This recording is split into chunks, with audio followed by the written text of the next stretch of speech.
Event Horizon got me Armageddon, and Armageddon got me something else, and I kept on trying my luck. So I consequently had an agent there, manager, and all this, looking out for work. And I was back here doing something, I don't know what, and probably nothing. And I got a fax of a few pages, and they went, put yourself on tape. It's on offer to someone else, but you never know. And it was The Patriot. And I put myself on tape in my front room in West Hampstead. And it was a lost cause. I was already on offer to a very well-known British actor, but you know, you never know who's going to see your tape. And I got a phone call a few days later. And they said, well, they loved your tape and they'd like to fly you over. I went, what for? And they said, well, they want to see you in the flesh. And I said, is this some way of leveraging their big famous person to make them sign for less? Because that kind of thing happens in Hollywood all the time. And the agent went, yeah, probably. But once you come over, do some auditions. They'll put you up in a hotel for a few days. I thought, okay. So I went over to Los Angeles. And the first inkling that they might have been taking me seriously for this part was that they'd rented me a car, and they normally rent you, you know, Ford Focus or something. And there was a Mercedes at the airport for me. I thought, and I went in and I said, is this, because sometimes when they don't have cars at Hertz, they upgrade you anyway. I said, did you guys upgrade me? They went, no, the studio rented it. I went, hello? I might have a shot at this, I better take it seriously. And I went into the room and they said, we loved your tape. We just want to see you in the flesh and see that you can do it for real, you can do it again. And of course, when I'd done it in my front room, I'd done it with one of my mates from drama school who's a really good actor, and I'd had 50 goes at it and sent off the best one. Here I was doing it with a casting director who is a very lovely lady, and I've subsequently, you know, known her for a long time, but she's no Meryl Streep. And I don't know, I did my best, I thought it was okay, and I left, and I got a phone call saying, can you stay in Los Angeles for a couple more days? And then can you stay for a couple more days? And so I was in this hotel for a week, and I had some friends there by that stage. It was okay, and I was pretty sure I hadn't got the job. And then at the end of the week, they phoned and said, you've got it. And what had happened is they'd had to phone this very well-known British actor, whose name I shouldn't really say, and ask him if he wouldn't mind, because he was taking so long to answer. You know, would they mind if he gave it to someone else? Because he probably wasn't going to do it, is that right? And I knew him socially, and he said, don't worry about it. And then they had to get Mel Gibson to see my tape and approve it. And that's why it had taken a week, but they wanted to offer it me in the room. And that was, I guess, a huge break for me. The Patriot was a big, big deal.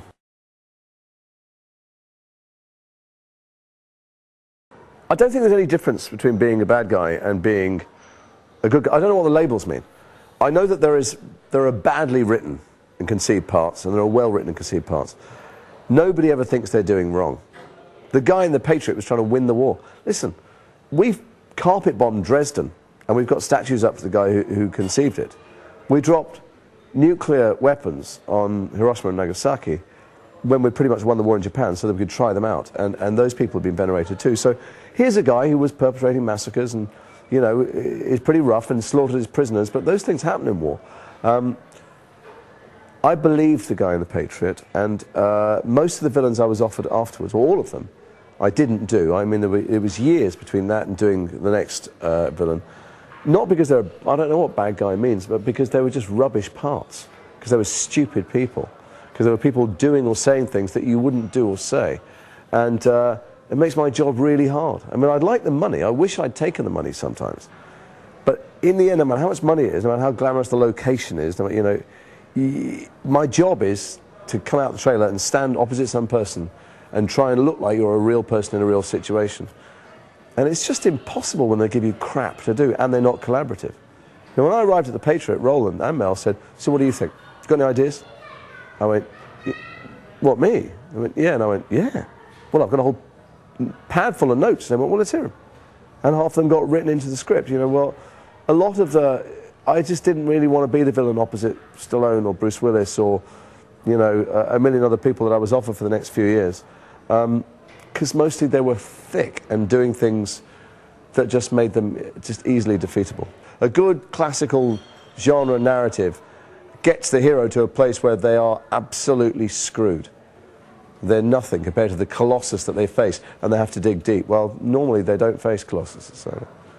So anyway, I didn't do it. I went off and did a drag queen in a Keanu Reeves movie, and then I did a play at the Royal Court, and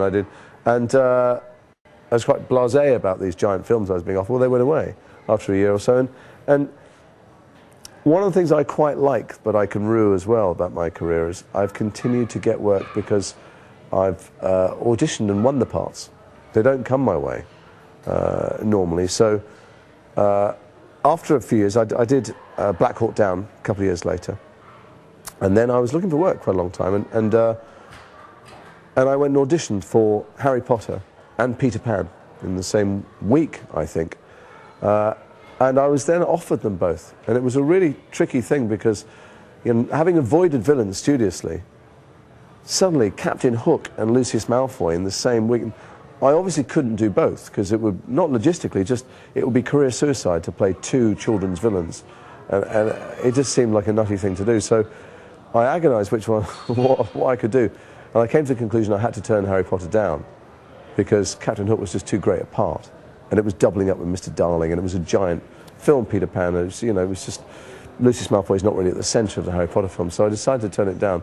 And word got out to my mates, and their kids, more importantly. And I just got my, you know, my head bitten off. The phone was ringing with all these kids telling me, you know, how dare I, and didn't I understand how important Lucius Malfoy was.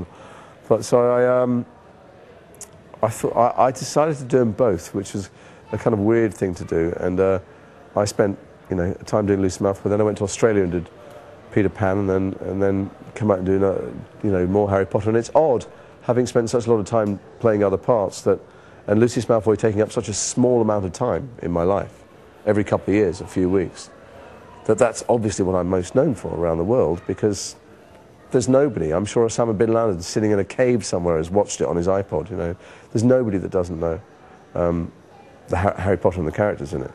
And, you know, I have to say, it is a pleasure, it's not a burden, but it's kind of odd at the same time.